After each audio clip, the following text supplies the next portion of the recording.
Hello everyone, আজকে বানাবো south Indian স্টাইলে সাম্বার ডাল। তো চলো দেখে নিই এর জন্য কী কী লাগছে।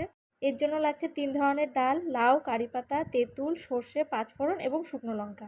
কড়াইয়ের মধ্যে পাঁচফোড়ন, সর্ষে, শুকনো লঙ্কা ভালো মতো ভেজে সেটা মিক্সিতে দিয়ে দেবো। দেখো, মিক্সিতে গ্রাইন্ড করে এটা একটা পাউডার বানিয়ে নিলাম। এবার কড়াইয়ের মধ্যে ডালগুলো দিয়ে ভালো মতো একটু হালকা হাতে ভেজে নেব। এবার কড়াইয়ে জল দিয়ে ডালগুলো একটু ধুয়ে নিয়েছিলাম, দিয়ে জলটা ফেলে আবার একটু জল দিয়ে তার মধ্যে দিয়ে দিলাম হলুদ গুঁড়ো, লবণ দিয়ে ভালো মতো মিনিমাম 50% যখন ডালটা সিদ্ধ হয়ে যাবে তখন তার মধ্যে দিয়ে দেবো লাউ। ডালটা সিদ্ধ হয়ে গেলে এদিকে কড়াইয়ের মধ্যে দিয়ে দেবো পাঁচফোড়ন, দিয়ে দেবো কারি পাতা, একটুখানি ভাজা ভাজা হয়ে গেলে ডালটা এর মধ্যে দিয়ে দেবো। এবার দেখো, তেঁতুলে জল দিয়ে তেঁতুলের কাইটা ভালো মতো বের করে নিয়েছি, তেঁতুলের কাইটা এই ডালের মধ্যে দিয়ে দেবো। 4 থেকে 5 মিনিট ফোটার পর এর মধ্যে ভেজে রাখা মশলাটা দিয়ে দেবো।